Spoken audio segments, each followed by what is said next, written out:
এটা আমি কিন্তু এখনো মানে ফিল করছি যে আমি কিভাবে এইটা পানি এই পথ পাড়ি দেবো, এই পানিটা ঝাঁপায় কিভাবে যাব, নাই কোনো ব্যবস্থা। কিন্তু এখানে কিন্তু ইটের সোলিং দেওয়া আছে, এটাকে আরেকটু ডেভেলপ করতে হবে, আরেকটু হাই করতে হবে। আসলে আমরা এখানে ঘুরতে আসলাম ভোলা শহর থেকে, তো এই ইলিশা ঘাটে এসে দেখলাম যে আসলে পানির খুবই গতি বেশি এবং এটা ওভারফুল হচ্ছে।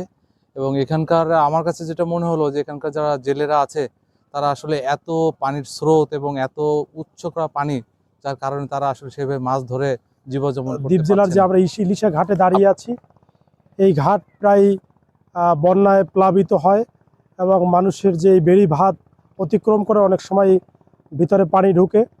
আমি সরকারকে আহ্বান করব যে এই ভোলা জেলার ইলিশা ঘাটকে যে ইতিপূর্বে সরকারি বরাদ্দ দেওয়া হয়েছে, এখানে আরও কিছু বরাদ্দ দেওয়া হয় এবং এখানে যারা মানুষ বসবাস করছেন তারা অনেক দুর্ভোগে আছেন, তাদের যেন এই দুর্ভোগ লাঘব হয়। এই পানিতে আসলে দুর্ভোগ, আমি নিজেও কিন্তু এখানে আসছিলাম ঘাটে এসে একটু যাব, কথা বলবো কখন লঞ্চ যাবে বা আসবে, কিন্তু আসলে পানির জন্য আমি কিন্তু ওই ফেরিঘাটে যেতে পারিনি। হ্যাঁ, এরকম অনেকেই কিন্তু আসলে এই দুর্ভোগের শিকার হচ্ছে। তো এটা যদি আরেকটু ডেভেলপ করা যায়, ভালো ব্লক ফেলে বা রাস্তাঘাট ভালো করে, এটা যদি সরকারের পক্ষ থেকে যদি একটু নজরদারি করে, তাহলে আসলে এটা সবার জন্য, জনসাধারণের জন্য উপকার হয়। নদীর কাছে আসলে বেড়িবাঁধটা আসলে মূলত প্রয়োজন, যে বেড়িবাঁধটাকে মানে করেন যে স্বতঃস্ফূর্তভাবে এলাকার লোকরা চাচ্ছে, সেটা আসলে প্রপারলি হচ্ছে না। হ্যাঁ, সেটা আসলে সরকারিভাবে এখানে এটা উদ্যোগ নেওয়া, আসলে বেসরকারিভাবে এটা সম্ভব নয়। তো এই ঘাটগুলোকে যদি আরও একটু স্মুথলি করা যায় এবং এখানে গতিশীল গাড়ি আসা যাওয়ার ব্যবস্থা করা যায়, তাহলে এখানকার কর্মসংস্থানও বাড়বে এবং এখানকার উন্নয়নও ডেভেলপ হবে।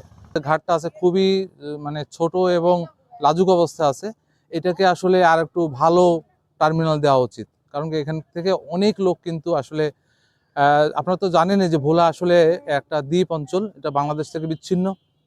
এখানকার যারা মানুষ এবং প্রায় 20 লক্ষ মানুষ এখানে বসবাস করে, কিন্তু এরা ঢাকা যাওয়ার এই লঞ্চ ছাড়া কোনো বিকল্প পথই নাই। এবং এই লঞ্চগুলোকে আসলে আরও ভালো করতে হবে এবং এর ঘাটগুলোও ভালো করতে হবে, টার্মিনালগুলো ভালো করা উচিত।